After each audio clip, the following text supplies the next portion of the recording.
All right, dude, we are live. What's up, guys? This is Dem Keys, and today we are going to be looking into Autograd, which is sorry. I started off the stream with like some weird stuff going on in my throat. But yeah, okay. Today we are going to be looking into Autograd, which is PyTorch's differentiation engine, which helps calculate, well, not just calculate, but how do I even give a proper description of what this system does? Like, so, okay, from what I know, I don't know everything about it, and like, we are yet to learn about it, but so far, what I know about Autograd is that it helps calculate the gradients, and then based on those gradients, it Cutane, hello, hello, welcome to the stream. I hope you're doing well. I was just talking about Autograd, which, from what I know so far, it helps calculate the gradients of the loss, which is, initially your neural network is going to have inaccuracies in it. So you're going to have loss values, and Autograd helps calculate the gradients, and based on those gradients of the loss, it helps update the weights so that the next time around you can have a slightly more accurate prediction. And of course, this step has to repeat multiple times because usually you don't get it right in just the first try, and that's basically your training process. Now, the great thing about Autograd is that because of Autograd, we don't have to keep track of a bunch of the values. We don't have to manually calculate the gradients. There's methods that we can call, and there's I think probably fields that we have to set as well. I'm not sure. We're going to learn about Autograd, but basically through Autograd we are able to update the weights and the biases of our network so that we are able to minimize the loss. Now, I know that is what I know about what Autograd does. That is the extent of knowledge that I have of Autograd. I don't know if there's something more that it does, and we are gonna find out. So yesterday I did a mute stream where we went through this entire page. Oh yeah, also, I don't know how smooth today's stream is gonna go because before starting the stream, I was having some performance issues. Even though, like, I restarted my system, I was having some performance issues. But things seem to be kind of smooth now. Let's hope it remembers. No, let's hope it remains that way. So we went over this entire page, and I got to learn quite a bit yesterday through these sections. I got to learn quite a bit that I previously didn't know about all of these functions and how they can be used, and the little details of these functions as well. Stuff like, for example, in flatten, I had never paid attention to the parameter. This I think it's start dim. So you get to specify from which dimension everything further on is going to be flattened. You get to specify that, and everything before that dimension, all the dimensions before that dimension, will just be left alone. And we are able to make use of this. Actually, we can use this in multiple ways, but one way that this gets used in the neural network is we are able to pass in multiple samples in one batch, as opposed to having to only pass individual samples. And that's great. That's super convenient because that way we can make like a batch of samples and train the network on that, which is actually what we end up doing. I think we're going to be doing it in this section. So in this section covers calculating the gradients, well, calculating the loss, and then the gradient of the loss with respect to, you know, the various weights and stuff. And then in the next section, we take a look at how to optimize the parameters, optimize the weights and biases so that we can minimize the loss. So the training step is kind of divided into these two sections, these two pages. Okay, so I guess we can get started. Okay, so automatic differentiation with torch.autograd.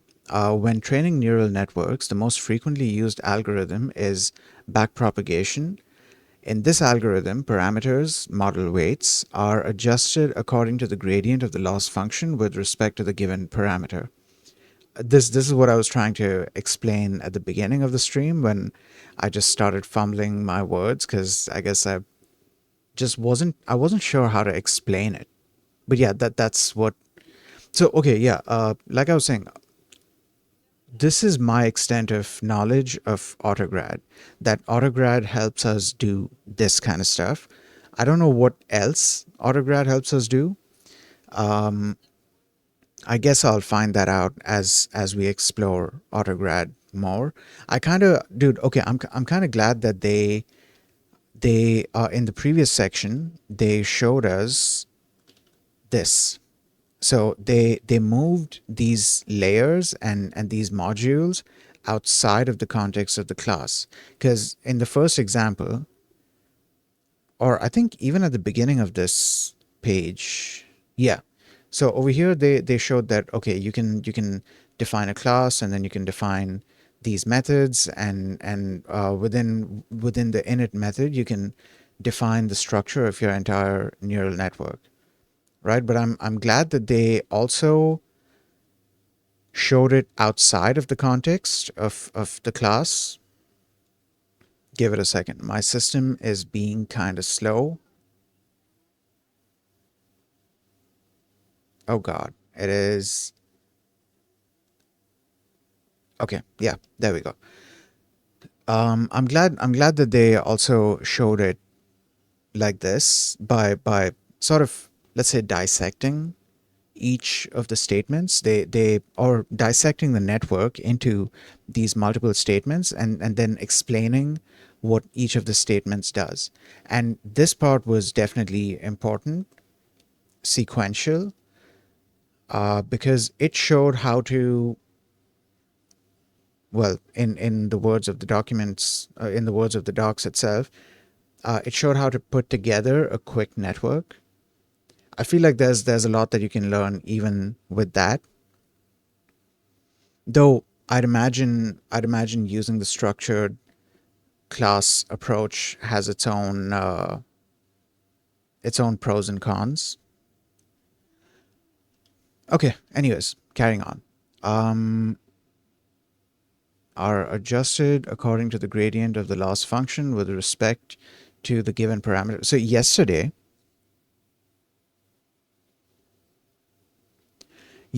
after stream, I spent a bunch of time doing research on backpropagation and gradients and how gradients are calculated, what what kinds of gradients are calculated, and how they get used. And I learned a lot of pretty interesting stuff. I'm kind of glad that Autograd does a bunch of these things for us, and we don't have to do them manually. It definitely saves a lot of time.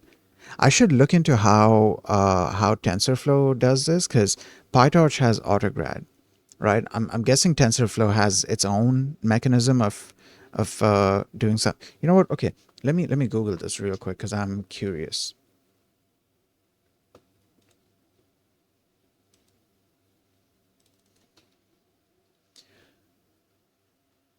What was I going to look up? TensorFlow.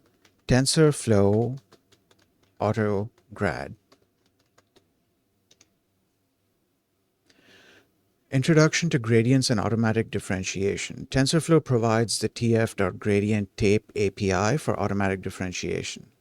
That is computing the gradient of a computation with respect to. Okay, all right, cool. So TensorFlow has its own thing for doing automatic differentiation. Give me a second. Give me a second. I'm just doing something on another system.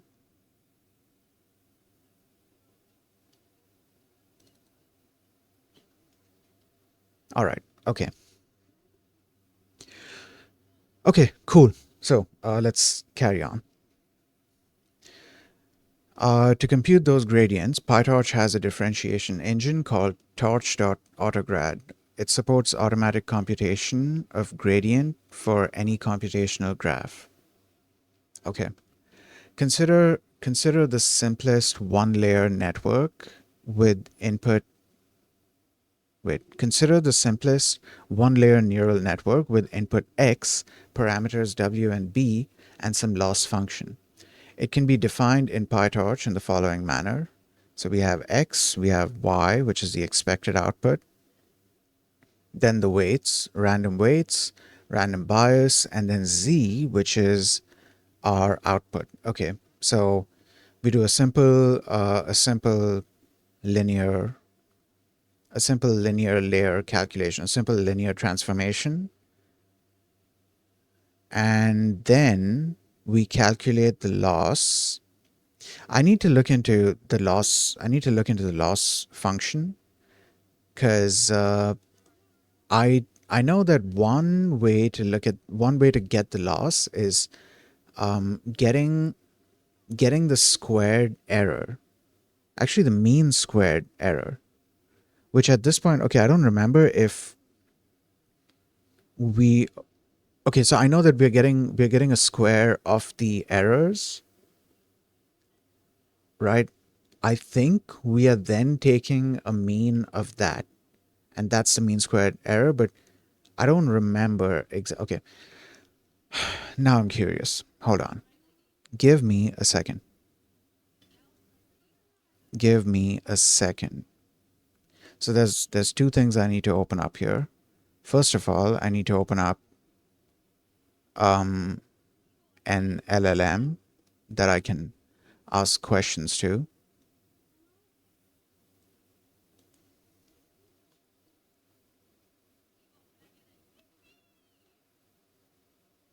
I don't know if that's coming through on stream, but I have someone else's stream running right now. Uh, I should turn that down. It's a collab between Neurosama, which is Weddle 987, and Lena Lazar. So it's Neurosama and Evil Neuro collaborating with and Weddle collaborating with Lena, and they're doing a cooking thing.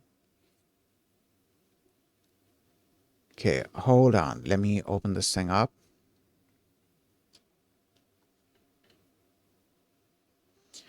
Oh god, dude. My system is so slow. Okay. Labs.perplexity.ai.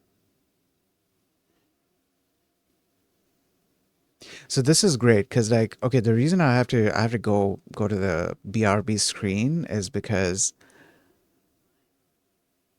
I don't want to type something into my address bar and have something show up that I don't want showing up, if that makes sense. That's kind of why I have to switch to the BRB screen if I feel like I'm gonna have to type something into the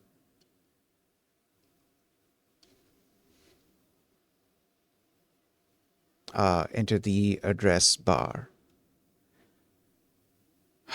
Okay, dude, why is my system?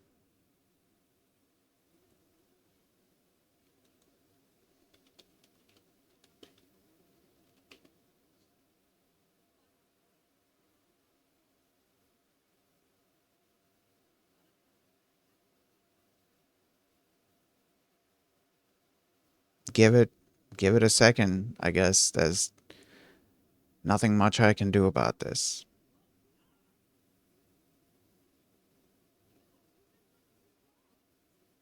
Okay, so that's going to load up, and in the meantime, we can just carry on reading. So having the LLM there, it makes it slightly easier because I can type anything into the LLM and get the answer. It's not going to show like, suggestions and stuff like that, so I don't need to worry about it, as opposed to typing into the address bar and then a bunch of other stuff popping up. Oh God, this is so slow. Holy shit. Dude, I wonder if I should close the YouTube thing. I wonder if that's gonna help a little bit.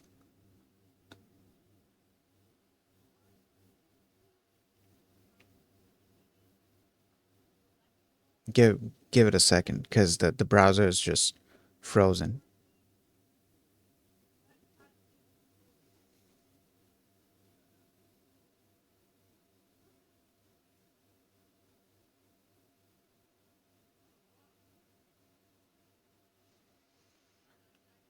Okay, I think we are good now. Hopefully, I'm not sure. All right, so the new YouTube video is loaded. Perplexity is loaded. Now let's ask the LLM. Explain mean squared error to me. And let me see if what I was remembering is accurate or not.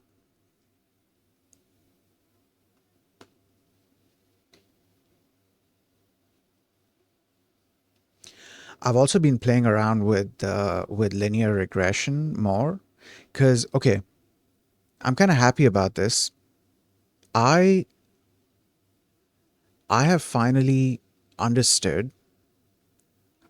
Well, okay, so what I'm happy about is that not only have I finally understood linear regression, but I'm also now able to visualize linear regression. And that's a huge thing for me, because ever since I had started learning ML, not even deep learning, machine learning. Ever since I had started learning machine learning, I'd been wanting to learn linear regression specifically, and there were so many things surrounding it that I just didn't understand. There were a lot of like topics that I had to, let's say, understand. And it took some time, because I had to learn a bunch of other things in order to properly understand this. But I finally get it. Like, the whole idea with linear regression is that you're trying to create a linear mapping your between your dependent variable, which is your target, and one or more independent variables, which are your inputs, basically.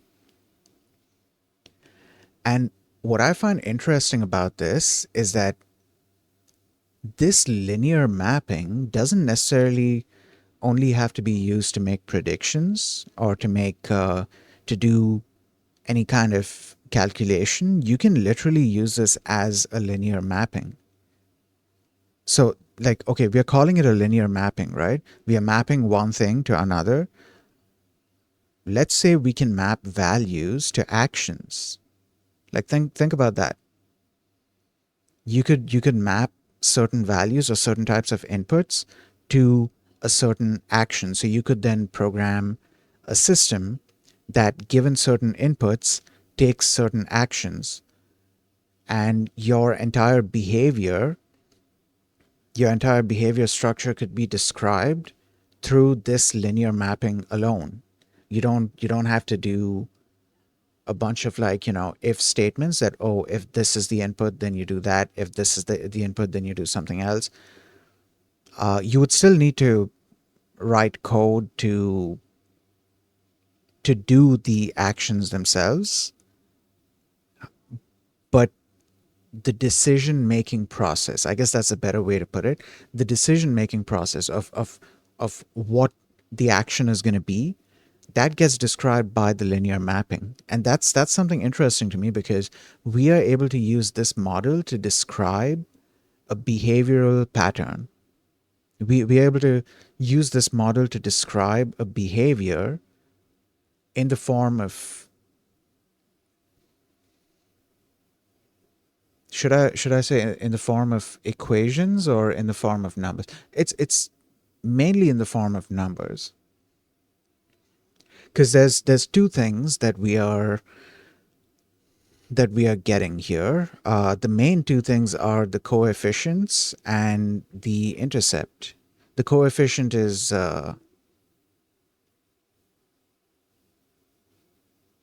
wait, I forgot which is which.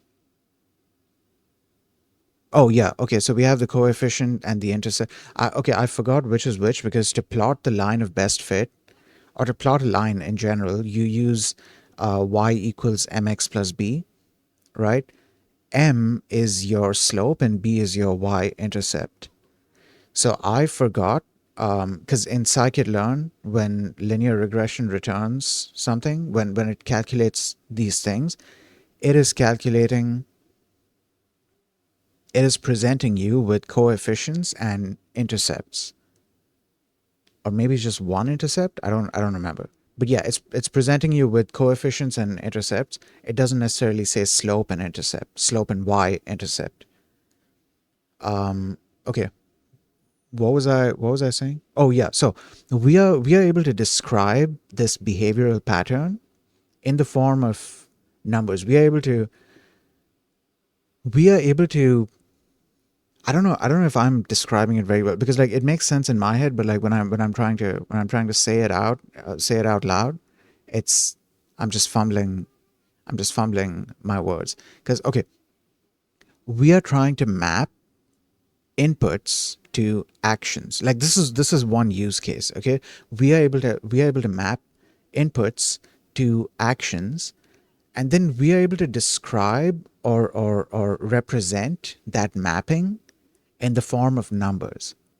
So we don't have to hard code that those behavioral patterns in the code. We can just we can describe it in this form. We can fit the data to the model and describe the behavior in that form. And so the entire behavior then gets described using coefficients and intercepts. I find that really interesting, because I've never done that before. I find that really interesting. Like I wanna try. Okay, so before I fell asleep yesterday, I was trying to do a similar thing, and dude, it works. Like it is, especially if you are doing if you are doing just one feature, regardless of the number of samples. If you're doing just one feature, so it's one independent variable and one dependent variable, then you have like a pretty straightforward mapping. You are able to specify an entire mapping of let's say if else statements. You are able to represent that entire mapping in the form of numbers. That is really interesting to me. And okay, back to what I was saying. I don't remember how I branched out into this, but I'm super happy about the fact that I understand linear regression now, and I'm excited to learn a bunch of the other stuff as well. Because linear regression, I mean, once you get it, then you can be like, oh yeah, this is something really simple, right? It's a very basic ML related algorithm that you learn, but it gets used for a lot of things. Like generally, they'll introduce you to it by saying that yes, you can use it to make predictions for data that has linear relationship. So when the relationship between the independent variable and the dependent variable is definitely linear, then yeah, you can do it. So the relationship being linear means for this output or for this input, you're definitely going to have that output. For that input, you're definitely going to have some other output. Like you know that, okay, this is what the output is going to be.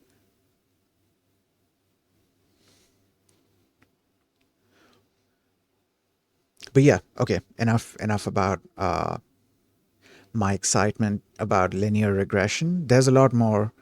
There's a lot more that I'm going to be doing in terms of, what am I saying? There's a lot more that I'm going to be doing with linear regression in terms of experimenting. There you go. I wasn't sure how I was supposed to word that sentence. But okay. Mean squared error measures the mean squared difference. Oh yeah, the error. The error. Okay, hold on. Wait, okay, so are we taking squares and then subtracting? Or are we subtracting and then taking a square of that subtracted amount? Uh means so okay, the mean part is, I think it's gonna be like after you've done this squaring thing, you then take the average of all of those values, so you then end up with one single value. Right? What about the subtraction thing? The subtraction and squaring. So mean squared error measures the average squared difference. Squared difference. Squared difference. Okay, so we take the difference and then we squared it. Then we square it. We don't square first and then take the difference. Squared difference between the observed values and the predicted values of a model. The formula is the squared difference. Okay, all right, the squared difference. Cool. Y is the observed value, and y, I forgot what this is, y hat is the corresponding predicted value, n is the number of observations. Okay. This involves subtracting the predicted value from the observed value, squaring the difference. Okay, there it is. Summing these squared differences for all the observations and then dividing by the number of observations, which is basically your mean, your average. Okay, cool, great. How did we get here? I think I was talking about this. I need to look into this function. I did look into it yesterday, but then I kind of got distracted. There's a oh, I think what I was trying to say was that there's a little more than just mean squared error going on in this, at least from what I have understood.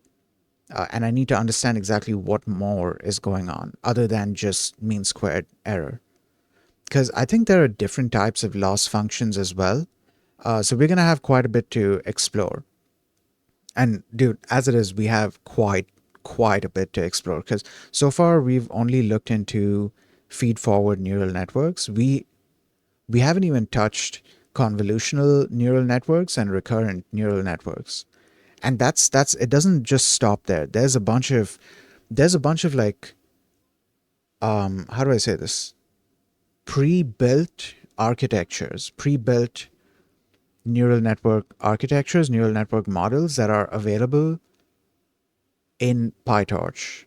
And you are able to use these models and either train them on your own data or also use, pre-trained models, meaning you get the weights and then, use them to construct your own models.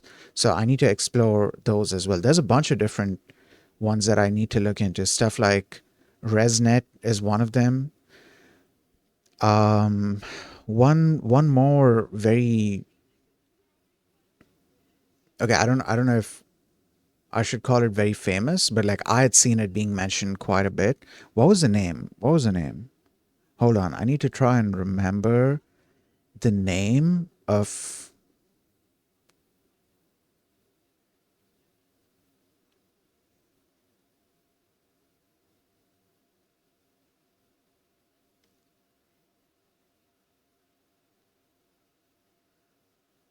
What was the name, dude?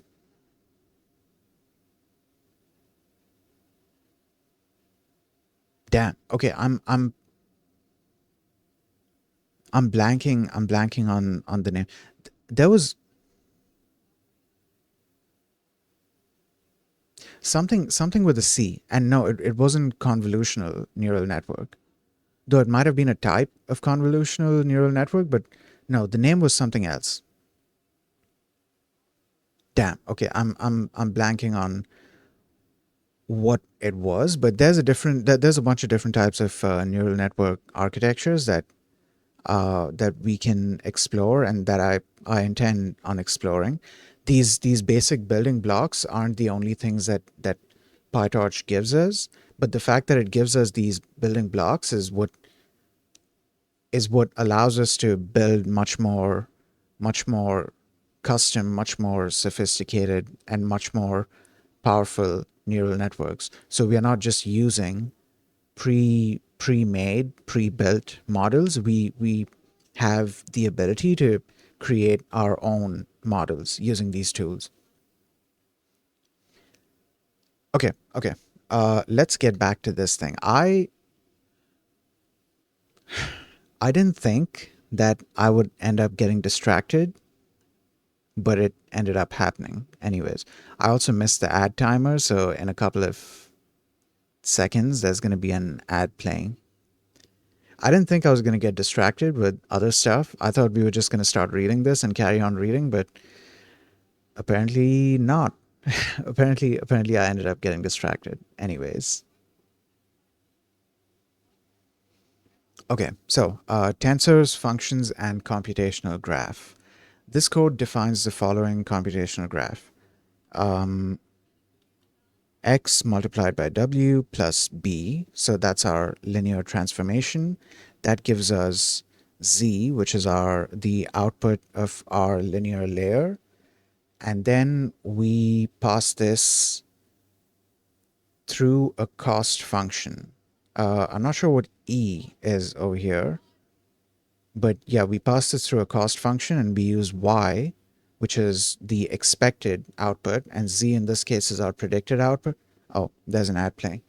Okay, so I'm going to take a little hydration break and I'll see you guys in 30 seconds.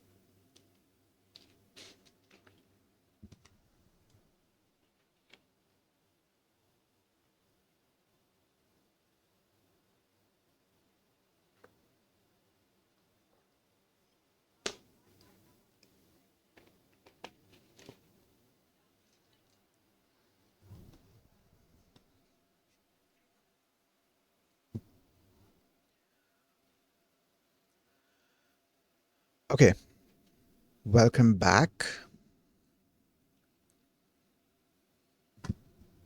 Give me a second. Let me just angle my mic properly.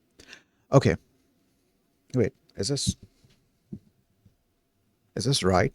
Did I do this? I think, yeah, okay. So, what was I saying? Yeah, so after we calculate the output, this is our predicted output, then we pass it through a cost function, and we use our expected output and predicted output to calculate the loss. Okay.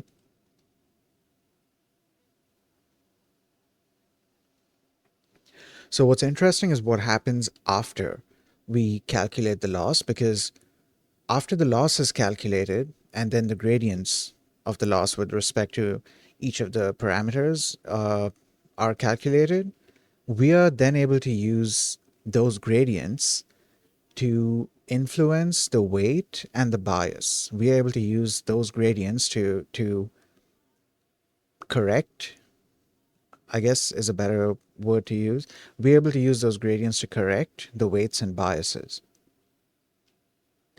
Okay, in this network, W and B are parameters which we need to optimize. Thus, we need to be able to compute the gradients of loss function with respect to those variables. Okay, in order to do that, we set the requires grad property of those tensors. You can set the value of required grads when creating requires grad when creating a tensor, or later by using x dot so and so. Okay, all right. A function that we apply to tensors to construct computational graph is in fact an object of class function. This object knows how to compute the function in the forward function. I'm guessing what they mean by function here is the the cost function. Is it the cost function? No, hold on. This object knows how to compute the function in the forward direction and also how to compute its derivative during the backpropagation step. A reference to the backward propagation function. Okay, I don't know if the function mentioned here is the cost function or some other type of function. So I guess I take that back. A reference to the backward propagation function is stored in the grad fn property of a tensor. You can find more information of function in the documentation. All right. Okay. Cool. All right. Great. Computing gradients. To optimize weights of parameters in the neural network, we need to compute the derivatives of our loss function with respect to the parameters. Namely, we need the derivative of the loss function with respect to the derivative. No, wait, hold on. Would this be said as the derivative of the loss function with respect to the derivative of the weight, or would this whole thing be considered the derivative of the loss function with respect to the weights? Because I think that's what it says. Compute the derivatives of our loss function with respect to the parameter. So I think this whole thing would be considered the derivative of the loss function with respect to the weights, and then this one is the derivative. Derivative is not an easy word to say. Holy shit. And derivative of our loss function with respect to the bias under some fixed values x and y. I'm guessing x is our input and y is our expected output. Though, would x then be considered? No, x is our input here, right? Z is our output. Okay, either way, to compute those derivatives, we call loss.backward and then retrieve the values from w.grad and b.grad. Okay. We can only obtain the grad properties for the leaf nodes of the computational graph, which have requires grad property set to true. For all other nodes in our graph, gradients will not be available.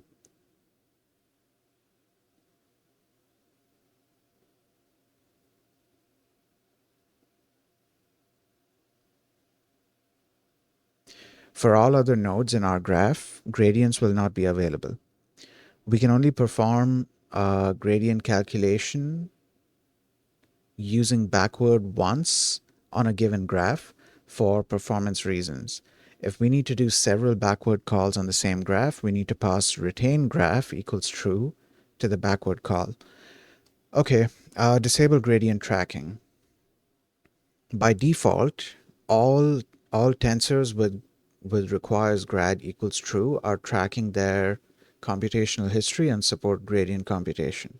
However, there are some cases where we do not need to do that. For example, when we have trained the model and just want to apply it to some input data. Now, hold on, what? There are some cases where we do not need to do that. Do not need to do what? Oh, tracking the value. Okay. Oh, yeah, yeah. Okay, so when we are not in training mode, then we don't need to calculate the loss anymore. We don't really need to.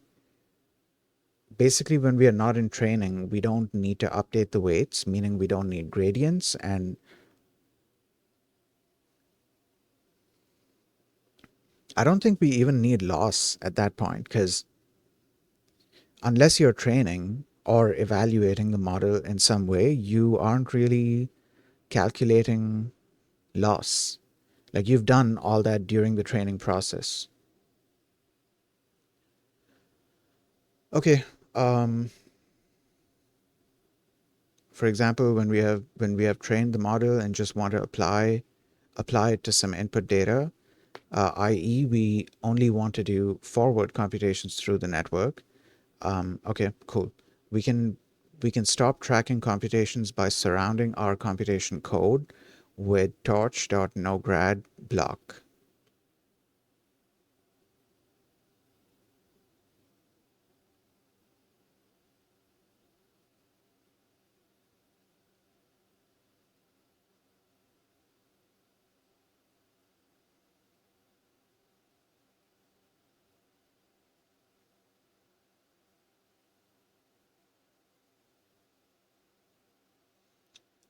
Sorry, I got distracted. Actually, the stream that I had running on another screen is over. So I'm gonna load up Zentrea's stream. Hell yeah. Okay, cool. We can stop tracking computations by surrounding our computation code with Torch no grad block. All right, cool, awesome.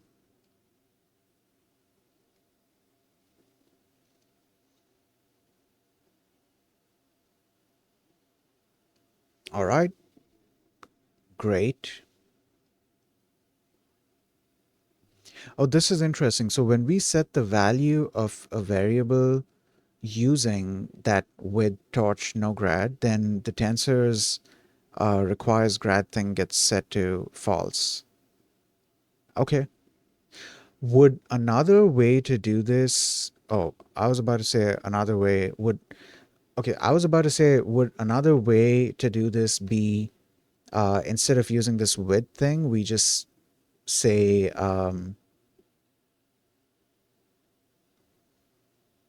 actually no. Okay, so this returns a tensor, right? Yeah. Would another way be to just call that function? There was a function mentioned somewhere up here. Yeah, this. Would another way to do it just be calling this requires grad false?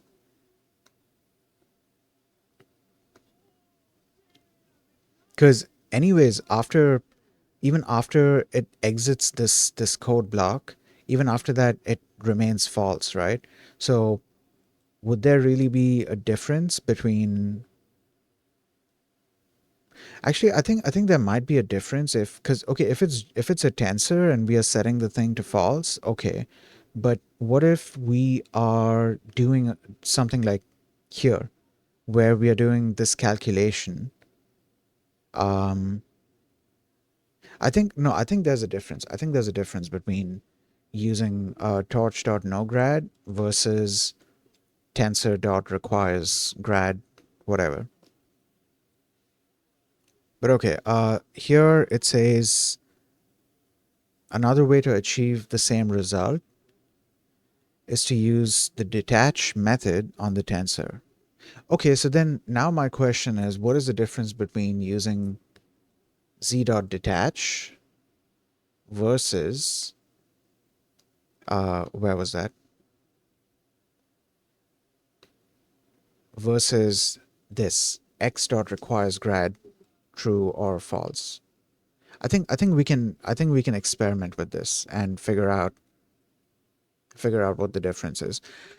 There are reasons you might want to disable tracking to mark some parameters in your neural network as frozen parameters. I didn't even think about that. That there might be certain. Give me a second.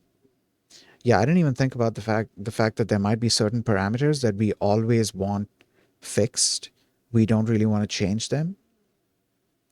And then another is to speed up computations when you are only doing that's another thing I didn't think about. The fact that because it is doing all this tracking, it's going to be using up resources. And with a simple feed forward neural network, that might not necessarily take, I mean, it could still take a lot depending on the size of the feed forward neural network. But like with a simple feed forward neural network, maybe you're not going to see that big of a, I mean, okay, I need to stop interrupting myself, otherwise I'm never going to finish the sentence. With a simple feed-forward neural network, maybe you might not see that big of a performance difference.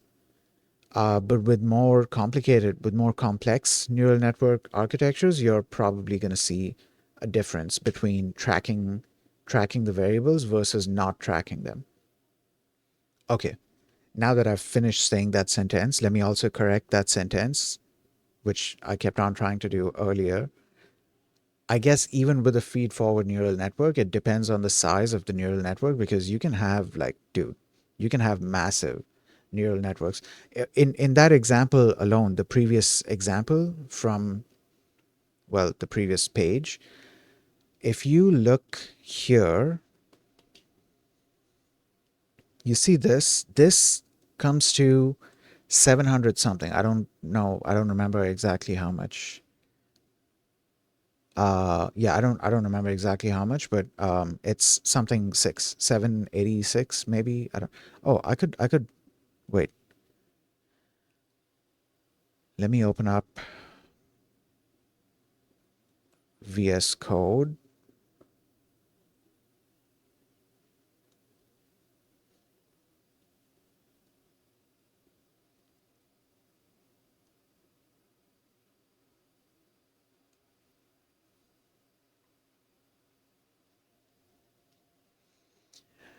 Okay, give it a second, dude.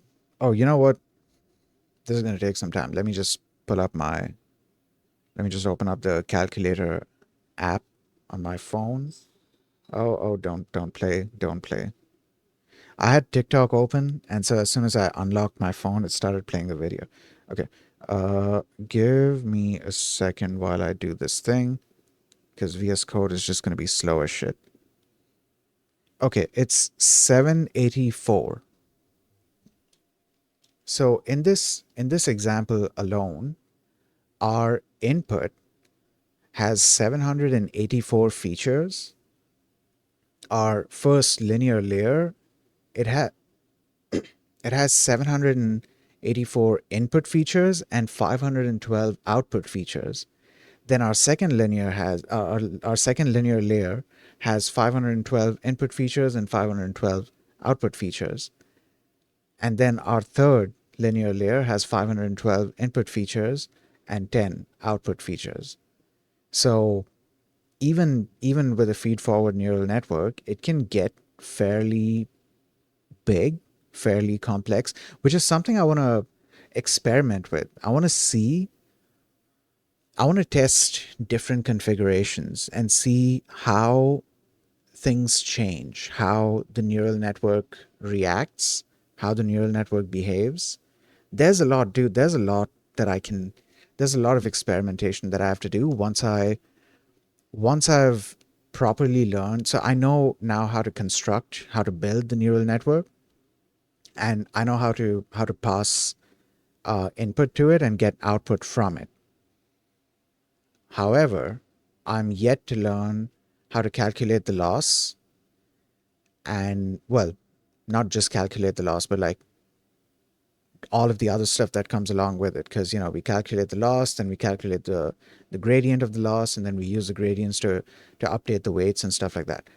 So I need to learn how to do all of that. I need to learn how to use the output to calculate the loss, and then also learn how to optimize the weights of the neural network and basically train the neural network. I'm yet to learn that.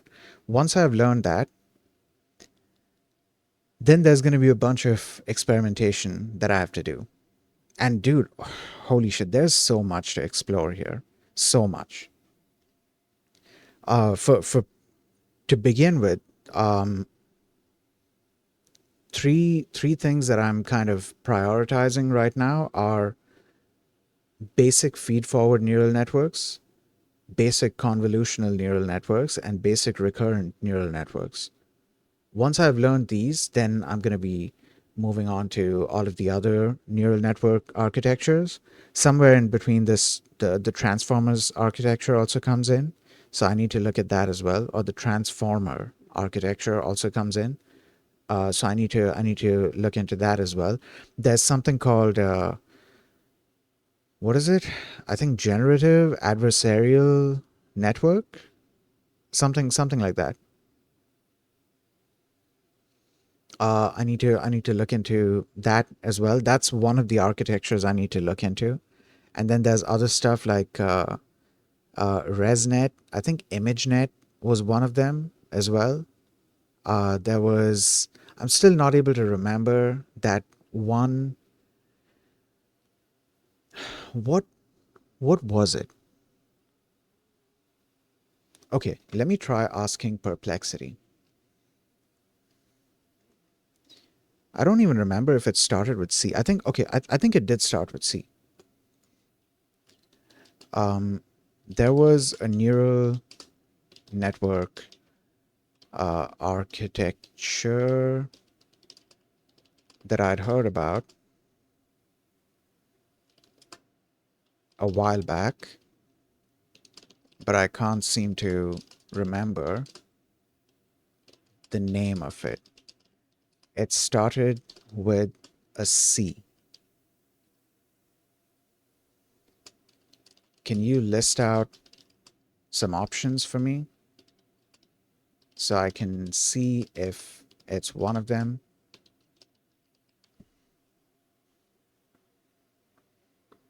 Okay. Okay. Wait, that's it?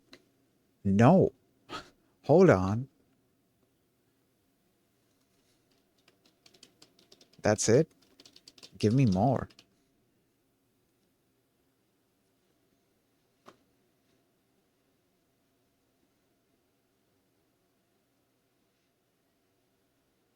What was it called, dude? I can't remember the name. Okay.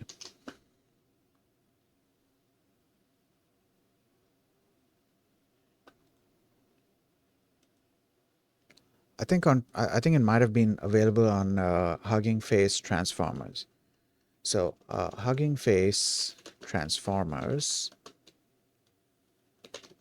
C.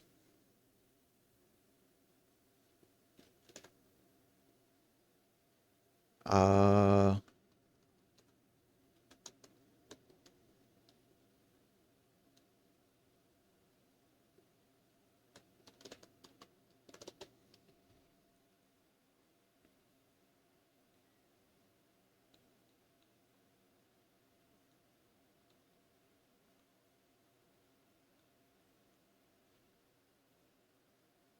okay, dude. I cannot remember it. I'm gonna have to, because I remember this was back before I knew anything about neural networks, and at that point I'd said that yeah, I'm definitely gonna look into this at some point in the future. What was it called?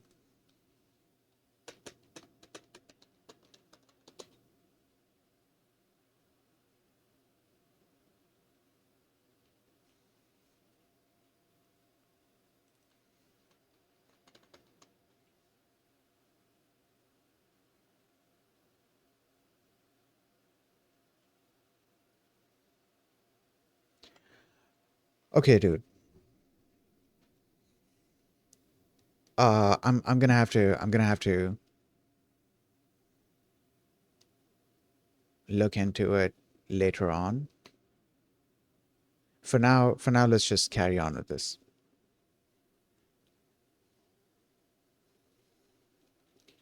Okay, more on computational graphs. Conceptually, Autograd keeps a record of data, tensors, and all executed operations, uh, along with using, along with the resulting new tensors, in a directed acyclic graph, consisting of function objects. In this DAG, leaves are the input tensors, roots are the output tensors. Okay, by tracing this graph from roots to leaves,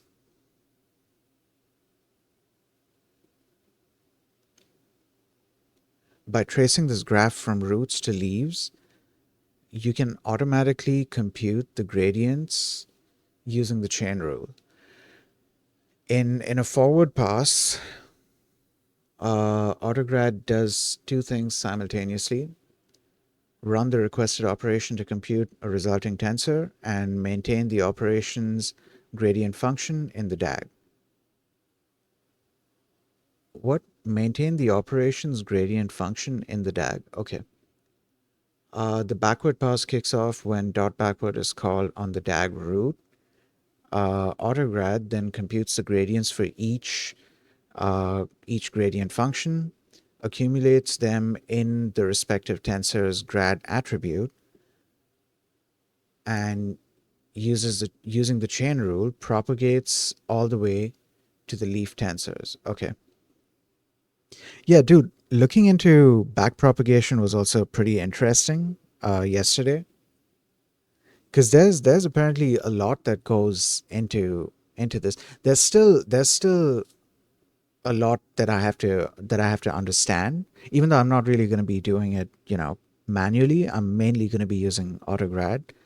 Um, but like it's still good to understand the thing, because what I've understood so far is that, so okay, let's say we have two linear layers. Okay, let's say we have a simple neural network, no activation functions, just two linear layers. Let's say let's call them layer 1 and layer 2, and let's say we've passed input through it and we got an output. Okay, now we get the loss using our cost function, and then we calculate the gradient of the loss with respect to the weights of the second layer, because that was the last layer, right? That was our output layer. We get those gradients, and then we calculate. Okay, so this is where I'm trying to understand. There's two scenarios in my head, and I'm trying to understand which one is true. Is it that we, okay, hold on, my stream seems to be dropping frames, and I don't think it's an internet issue. I think it's just my system misbehaving.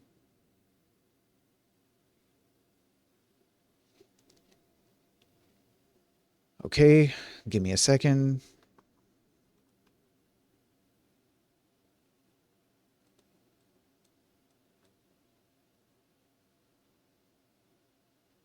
Wait, are we good, or I'm not sure.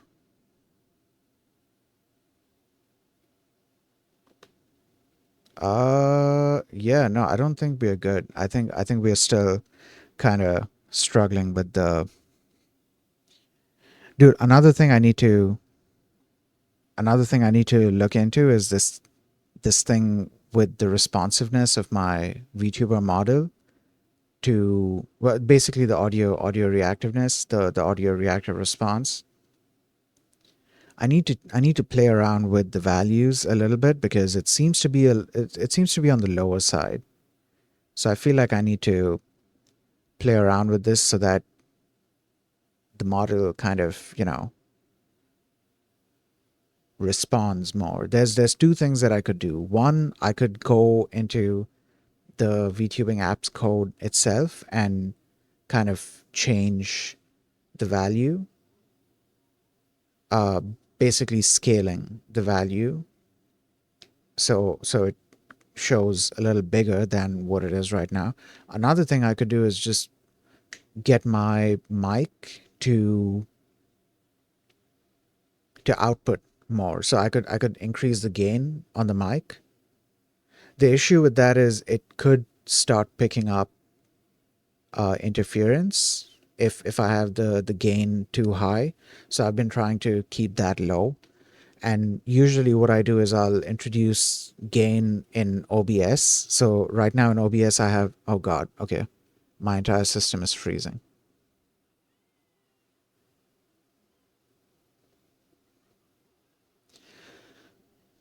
Okay, OBS is frozen. So let's see. So this is definitely not an internet thing. This is mainly an OBS thing. I think we're good now. Yeah. Okay. I think we're good for the time being. So in OBS, like I was saying, in OBS I have gain filters set up on my mic, and they basically amplify the signal more than what it is, because otherwise it would be coming in super low. So I have it in OBS, and even in my VTuber app, I'm scaling the RMS, because I'm calculating RMS and then scaling it up. So I'm basically scaling the RMS to get this audio reactive kind of effect. Though I wonder if the the way that I'm scaling it, because I feel like if I'm scaling it, then how do I even explain what I'm trying to explain? Like, I feel like because I'm scaling it, so it becomes more exponential than linear, and I need to find a way to make it linear. Because here's what I'm noticing here. If it's something low, then it might come in like, really low. But if it's something loud, it comes in like really loud. Like that's what I've noticed. And that's what's telling me that it's not linear. It seems to be more exponential. And I think that's happening because of the way that I'm scaling it. So I need to look into, I think I just need to look into my scaling algorithm. Yeah, it could be the math. Though to be fair, it's not that bad. Like, I mean, it's also to do with my way of speaking because I'm not always speaking loud. Generally, I try not to speak loud, and so points where I do speak loud, they come out like really loud. They get picked up as really loud on my mic.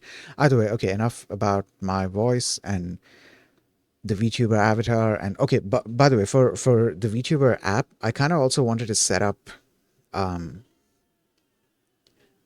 set up a scene where it looks like my quote unquote lab.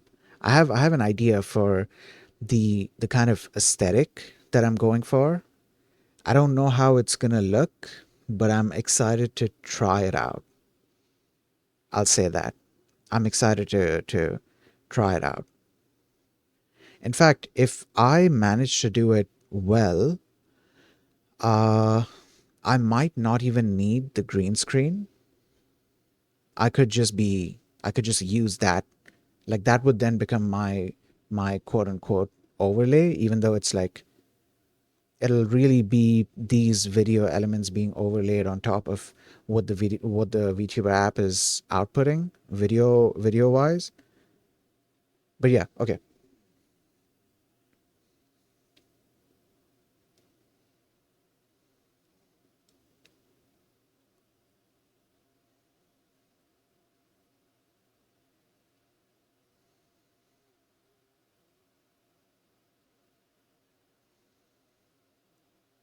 Sorry, zoned out. Okay.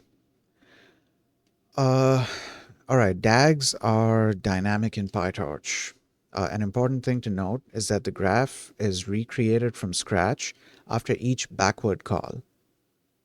No, is recreated from scratch. That is to say, after each backward call, Autograd starts populating a new graph. Okay, I just remembered. Before my little performance issue started happening with with OBS and all, and I kind of interrupted the thought that I was having, the thought that I was saying, the thought that I was telling you guys about. Okay, so here's what I'm trying to understand. I haven't fully understood this part yet.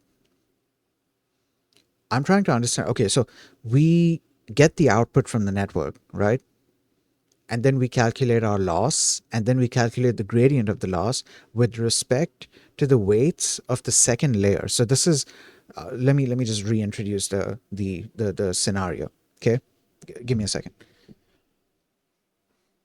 Actually, let me hydrate, and then I'll explain it because I've been talking for a while, and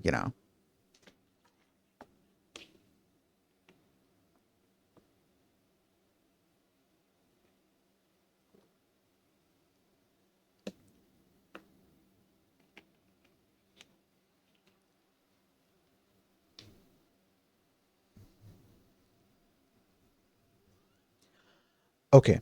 So here's the scenario. We have a neural network with two linear layers. The size doesn't matter, the number of features doesn't matter.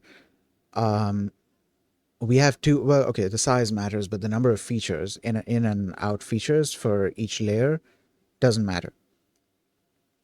So,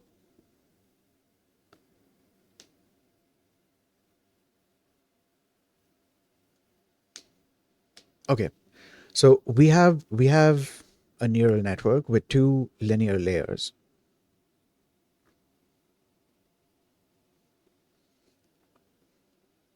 We call them layer 1 and layer 2. Okay, so we pass input through this neural network.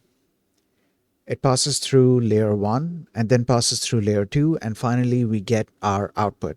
And then we calculate the loss for the output, and then we start calculating the gradients. So we first calculate the gradients of the loss with respect to layer two's weights and bias or biases, because there can be multiple biases per feature, I believe. I think. I think so. Yeah. I'm gonna have to confirm that. Yeah, let me I'll look into that later. Okay. Either way, we calculate the gradient of the loss with respect to layer two's weights and bias. Okay. Now, what I'm trying to understand is, and part of the reason why I don't get this is because I don't fully know how to do these calculations manually, because I'm not that great at I actually don't know much about calculus, so that's why I'm not good with doing these calculations manually. So I'm kind of limited to asking LLMs questions, at least when it comes to this specific type of calculation. So what I'm trying to understand is, once we get the gradients of the loss with respect to layer two's weights and biases, do we then use those gradients to calculate the loss of the output?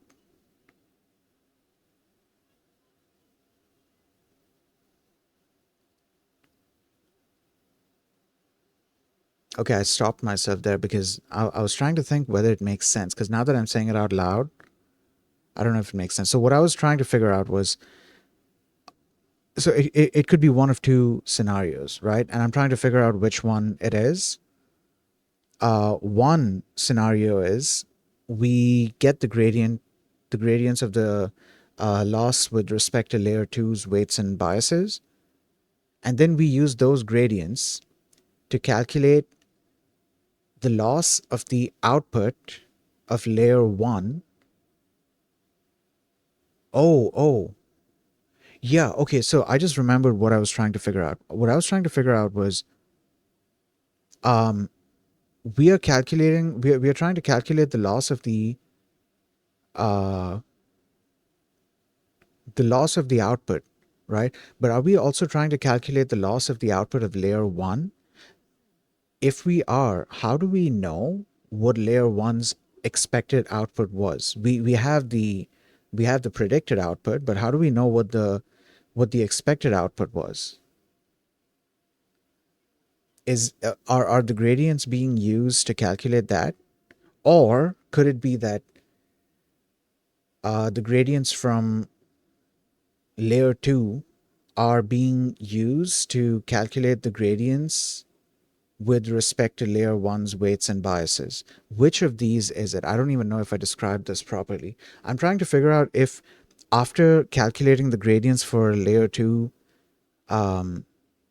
with respect to layer two's weights and biases, are we trying to first calculate the expected output of layer one, or are we directly using the gradients from layer two to calculate the gradients of the loss with respect to layer one's weights and biases?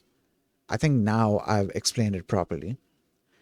So the difference between these two situations that I just explained is, in one of the situations we are calculating what the expected output of layer 1 was. And I'm trying to figure out if that's what we are doing, if that's what is happening during this calculation.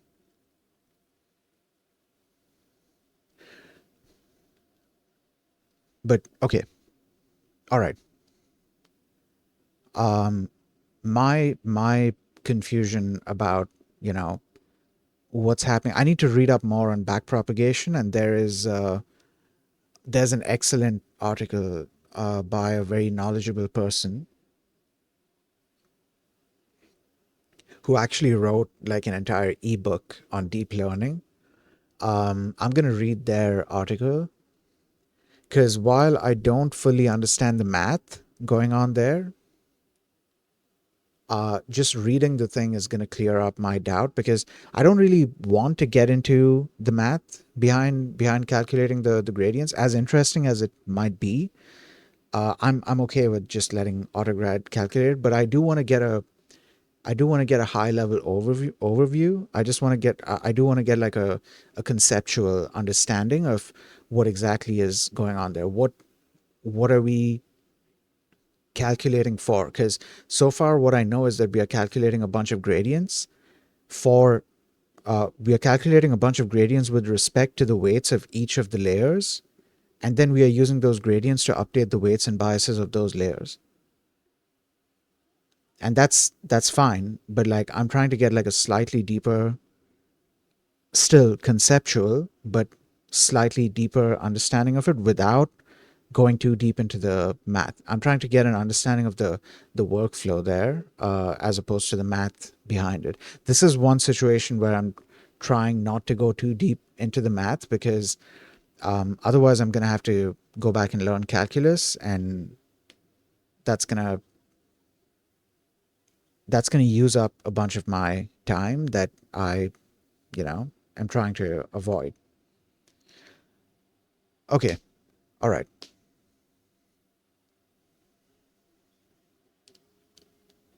After each so and so, it starts populating a new graph. Okay, this is exactly what allows you to use control flow statements in your model. You can change the shape, size, and operations at every iteration if needed. That's interesting. I'm gonna have to test that out at some point. All right. Optional reading, tensor gradients and Jacobian products. In many cases, we have scalar loss functions and we need to compute the gradient with respect to some parameters. However, there are cases where the output function is an arbitrary tensor. In this case, PyTorch allows you to compute so-called Jacobian product, um, and not the actual gradient. For a vector function so-and-so, where x is so-and-so and y is so-and-so, a gradient of y with respect to x is given by the Jacobian matrix so-and-so. Okay, cool. Instead of computing the Jacobian matrix itself, PyTorch allows you to compute the Jacobian product. Is that like a dot product? So you take a transpose. Wait, okay. Jacobian product V transpose multiplied by J. Wait, no. Is it multiplied or is that the dot product? For a given vector so and so. For a given input vector. Okay. This is achieved by calling backward with V as an argument. The size of V should be the same as the size of the original tensor with respect to which we want to compute the product. Okay. All right. Back. Okay. Okay.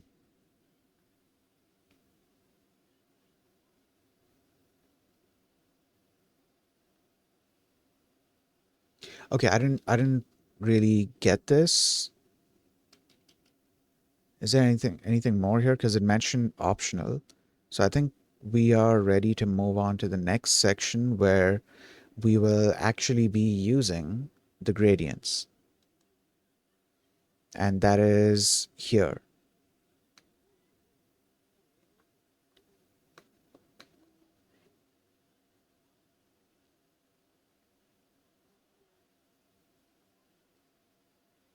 Okay, all right. Hold on though. I feel like I need to explore gradients a little more. Or at the very least, explore the gradients related API calls, the gradients related like functions and fields and stuff. Yeah, I need to set up something simple to where I can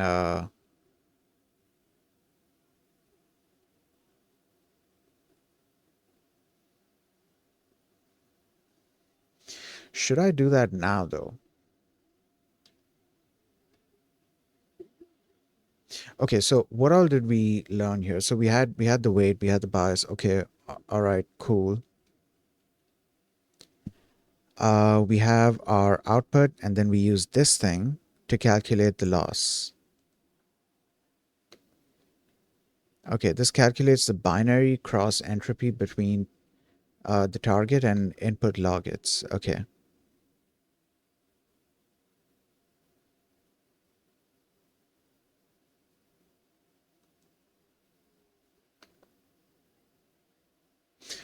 Hold on.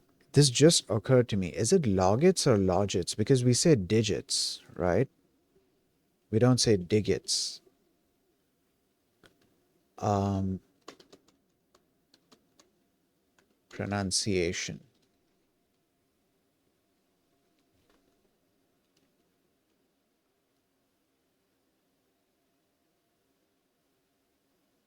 Okay, it seems to be pronounced as logit.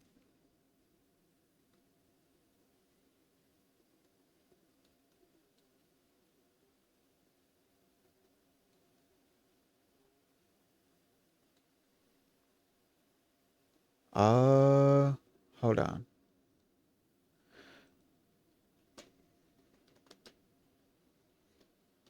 Give me a second. I also just remembered I was supposed to play the music again at some point, but I kind of got distracted with other stuff.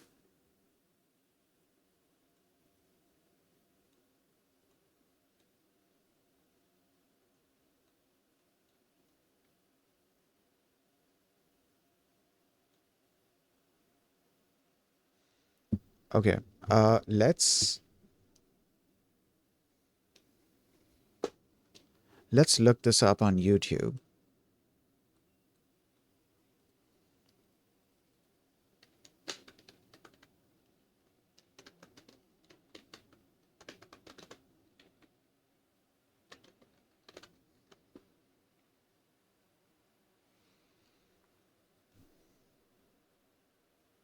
Okay, dude, you know what? We're not gonna have music because like things slow down, and as it is, my system is kind of misbehaving.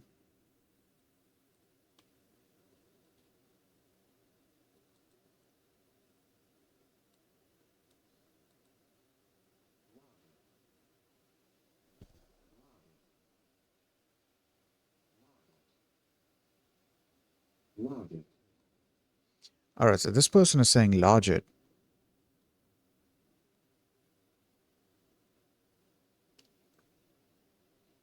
but then somebody also commented on their video saying that they're wrong. My God, dude. Okay, hold on. Let's let's look at somebody else's video. Because like we can say that okay, it would be pronounced logit because we say logic, right? But we also have logarithm, so I don't know if log where okay. Oh, you know what? Let me ask this thing. So phonetically, I don't know if I spelled phonetically right. I think that's how you spell it. Okay. How is the word logit, logit pronounced?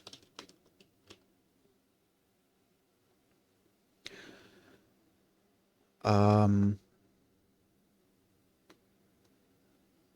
it's pronounced slightly different. It's pronounced in slightly different ways depending on the regional accent, but here are the common pronunciations.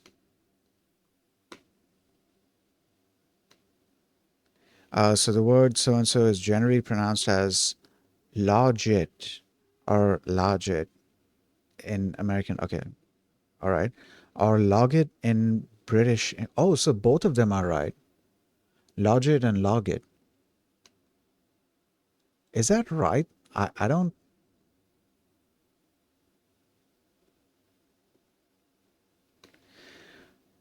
Uh, all right. Okay. I guess. Yeah. I'm not sure. I need to hear somebody saying this word.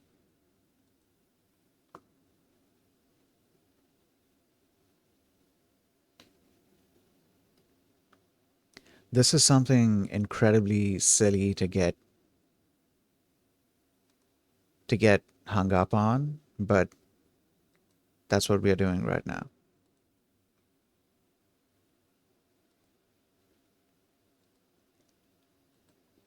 Um, oh, you know what? Let me. So somebody might be explaining neural network related stuff, and the word logit might pop up, right? So there's somebody here teaching advanced regression, and then there's somebody else here teaching the logit transformation. So let's hear what this person, let's hear what equatable equations has to say about this.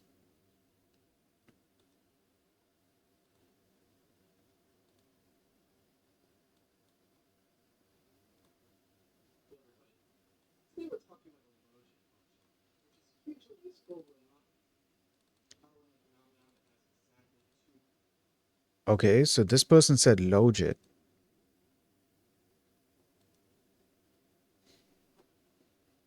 See, now I'm confused.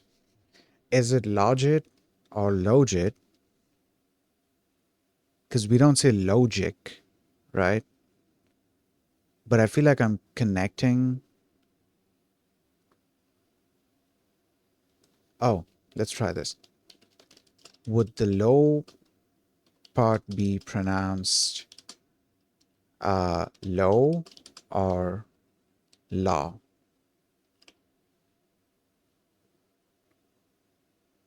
The pronunciation of the word loaded can be clarified as follows.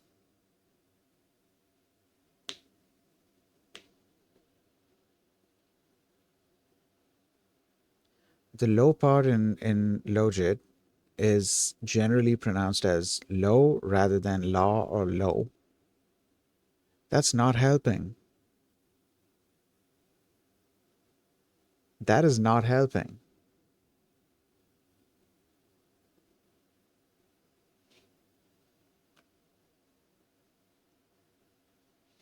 Oh, you know what? Let's try asking Gemini, and then I'll play out the response. Pronounce the word logit for me.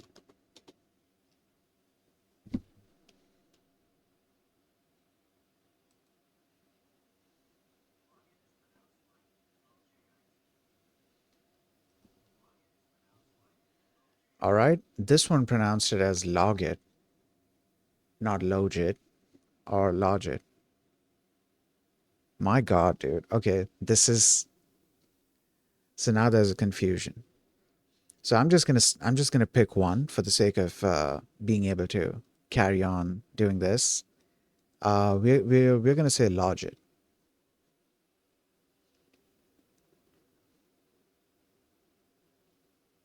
Though I wonder if it's pronounced as logit to avoid it being confused with the word logic, because logit and logic, I can see it being confusing. I can see people confusing the two. On the other hand, if we say logic and logit, people kind of know, like if that was the case. Okay, either way. Uh, so we have this function called binary cross entropy with logit. Calculate binary cross entropy between target and input logits. Okay. Input. The tensor of arbitrary shape as unnormalized scores, often referred to as logits. Target. The tensor of shape. The no tensor of the same shape as input with values 0 to 1. Weight. A manual rescaling weight. If provided, it's repeated to match input tensor shape. Size average, okay, okay. What are we passing in here? Just z and y. So we're just passing in the input and the target. All right, and this gives us our loss. This gives us our loss given specific logits. Okay.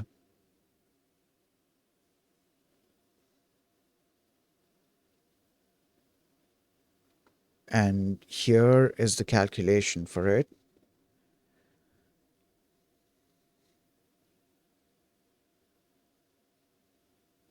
This loss combines a sigmoid layer with the BCE loss in and the BCE loss in one single class. This version is more numerically stable than using a plain sigmoid followed by a BCE loss, as by combining the operations into one layer, we take advantage of the log sum exponent trick for numerical stability. All right, so I'm not going to go too deep into this. I guess it's enough for me to understand. No, I'm curious. What is it? How is it calculating?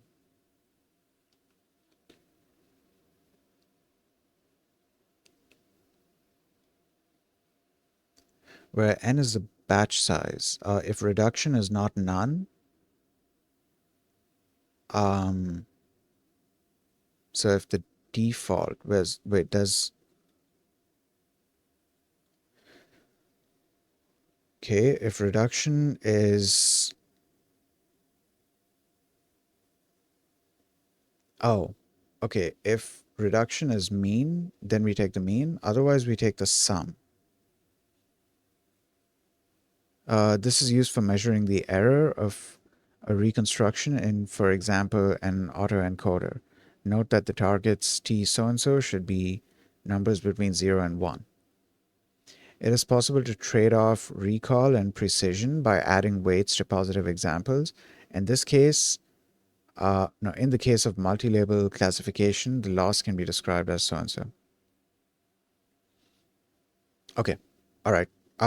For the time being, I'm going to step away from this. I'll come back to this later on when I have some time to dig into the calculation of this. For now, I guess it's enough for me to understand that this is the loss function. This gives us a loss, and then we calculate the gradients.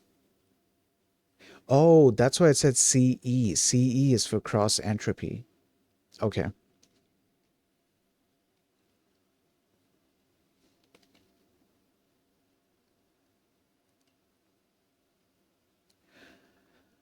So here we are trying to we get the gradient of the output, we get the gradient function of the output and the gradient function for the loss.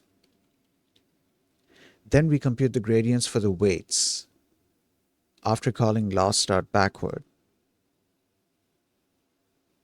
All right, okay. So up until this point, so the weights are initialized with random values. Okay, all right.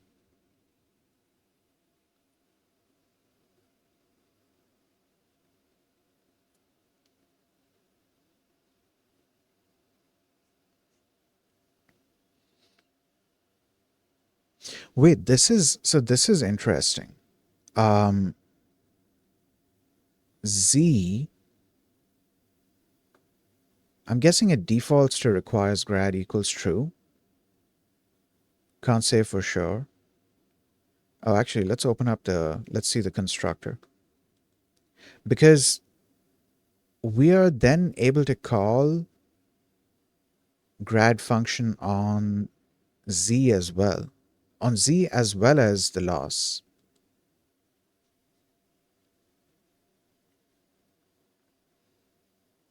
Okay, where is the constructor?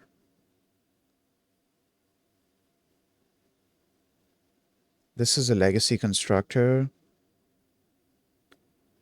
torch.tensor, whose use is discouraged. I've been using this, at least the past few days I've been using this. Maybe in the beginning I was using this torch.tensor.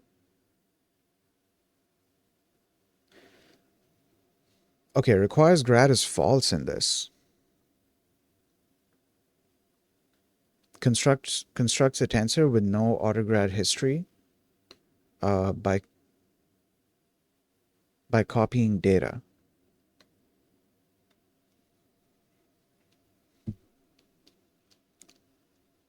Okay, all right. Oh shit, I missed the add timer.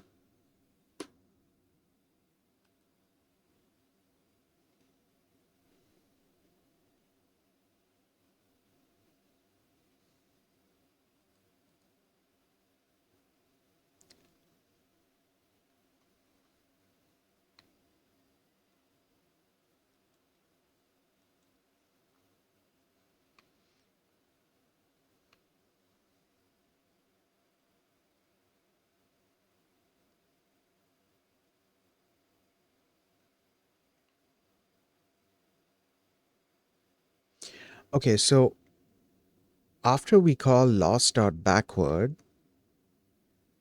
the weights for, or no, the gradients for W and B get updated. So up until this point, if I look at if I try to print out the gradient, it should be 0, right?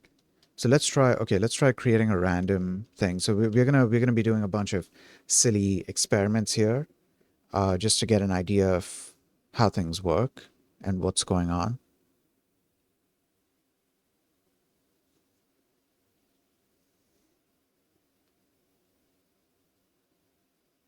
Okay, I was about to say that there's an ad playing, but it seems like, let me say that again, in case there was anyone stuck behind an ad. I was about to say that there's an ad playing, but the ad is over, so I guess we are good. All right. Uh, oh, I need to run this.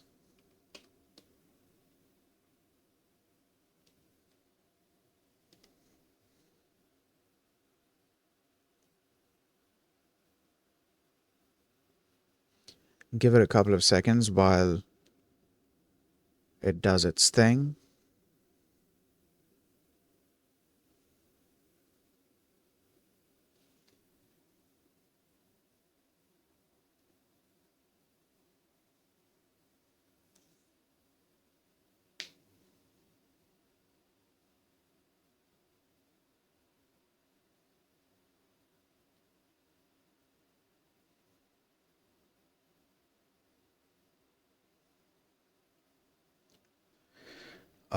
In the meantime, I can probably go back here and continue reading. So for the time being, we are not going to be disabling gradient tracking, so I'll take a look at that later. For now, I need to look into this. I need to see. So it is, if we have requires grad equals true, it is tracking these variables. It is constructing some sort of computational graph that's keeping track of not only these variables, but these operations as well.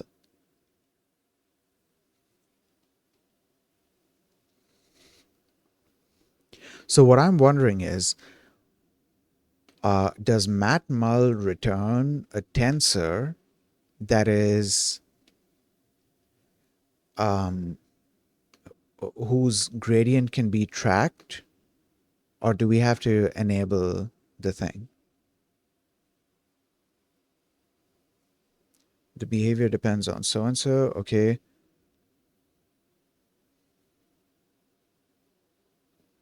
On certain ROCm devices, when using float 16 inputs, this module will use different precision for backward.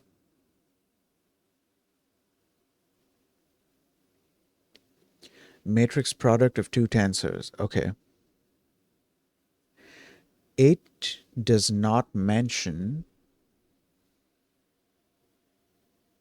or it could just be that I'm misunderstanding something about how things are tracked.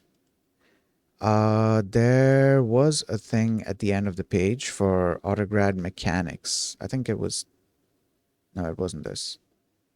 Let's close a bunch of these. What is this? Tensor, okay. Close this, close this, close this. Tensor dot backward. Okay, wait, is the thing in VS Code done? No, there is an, oh, it just took some time. Okay, let's try that again.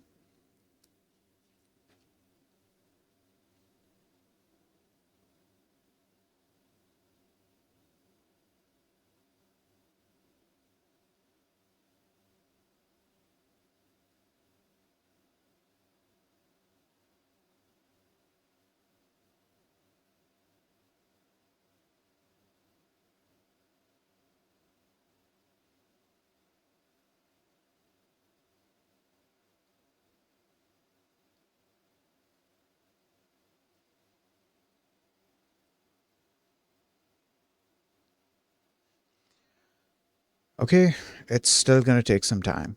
Let's carry on reading. Okay, yeah, there was a thing here for Autograd mechanics. So let's open that up.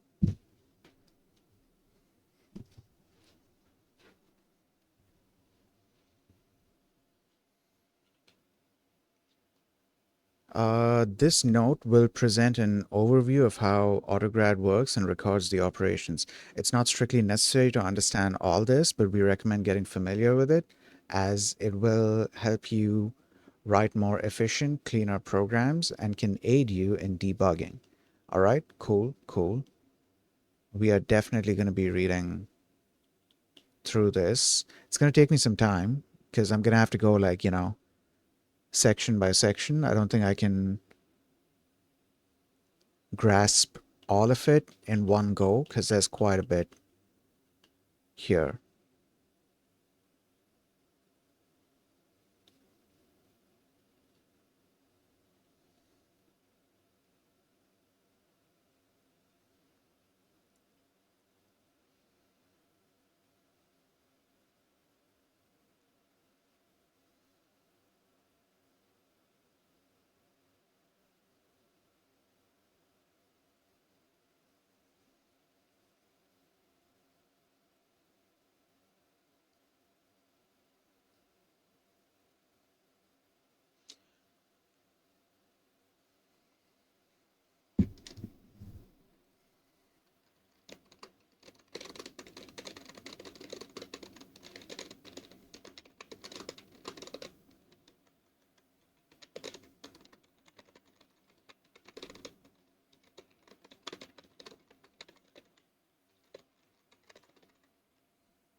Okay.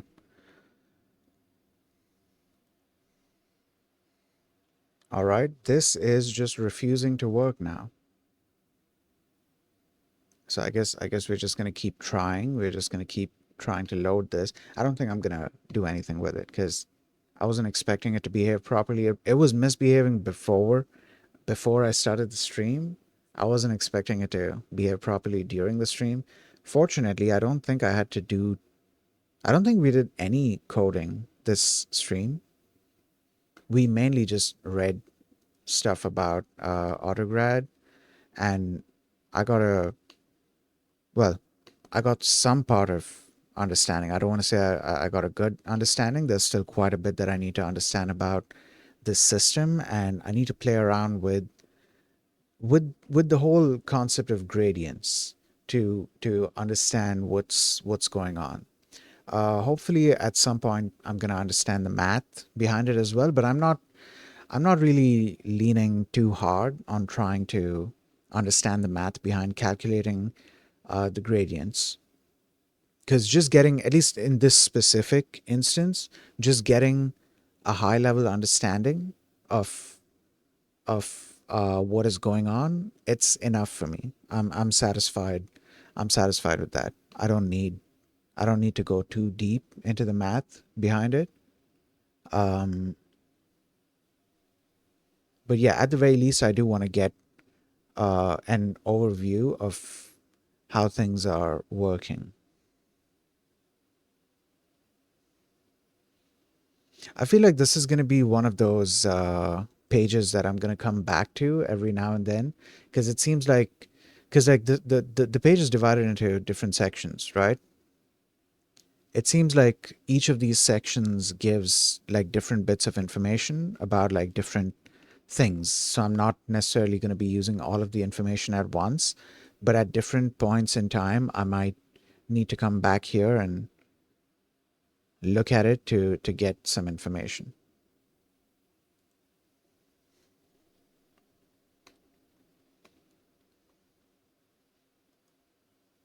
Okay, it is refusing to work. That is just great. Oh, uh, could it be because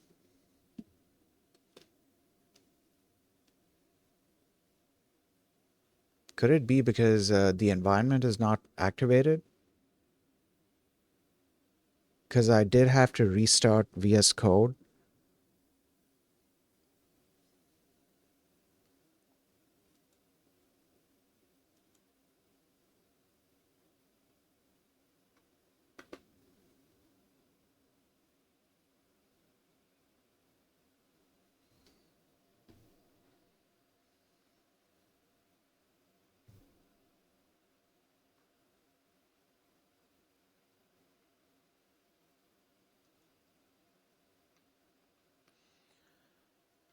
Okay, all right. You know what?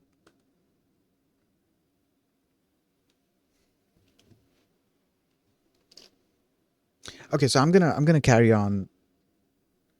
I'm gonna carry on reading this.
You know what? I was thinking of rating someone today, but I'm not really feeling very chatty. I'm gonna go. Okay, I was gonna say I'm gonna go do something else, but I'm not gonna do something else. I'm gonna watch a movie and continue reading this. That's basically the something else that I'm gonna do. Um, but yeah, that's going to be it for today. Cutane, thanks for stopping by and hanging out. Anyone else who might have been lurking in the stream, thanks for hanging out. Hopefully, I'm going to stream again tomorrow, and we're going to carry on with this. This is exciting because now we're going to be moving on to the part where we actually use the gradients to optimize our weights and and how do I put this? We are going to be moving on to the portion where we teach our neural network how to predict more accurately. Or rather, I should say, we're going to be moving on to the portion where we train our neural network. Hopefully, by tomorrow, I'm going to be well versed with a lot of whatever is going on here in terms of gradients and stuff, and then we will move on to this section and we'll train our network. That is exciting for me. After I'm done understanding this thing or this thing, I think I'm gonna go back and play around with linear regression until tomorrow's stream, and then we can start looking at optimizing model parameters. There's a bunch of things that we can do with feed forward neural networks. So I have an once I have a full understanding of how to build a network and train the network, then I want to try doing a bunch of things. Fortunately, PyTorch does give you a lot of different data sets that you can use for various purposes. One of them that I want to try out, one that's already part of the example that we are currently doing, is the fashion MNIST dataset. And another one is the I forgot what it's called, but it's handwritten digits basically. So you train your model to be able to recognize handwritten digits. I want to do that and a bunch more as well. So yeah, okay, that's it. That's gonna be it for today's stream. I did say yesterday that I was gonna probably start up a sculpting stream later on, but I didn't do that. Hopefully today. Today I'm gonna do it. In I don't know, an hour or two, I'll start up a sculpting stream. Unfortunately, I haven't been doing as much sculpting as I'd hoped to do, but it is what it is. I guess something is better than nothing, right? Okay, yeah, that's gonna be it for today. I hope you guys have a nice day, and I'll see you all next time. Peace.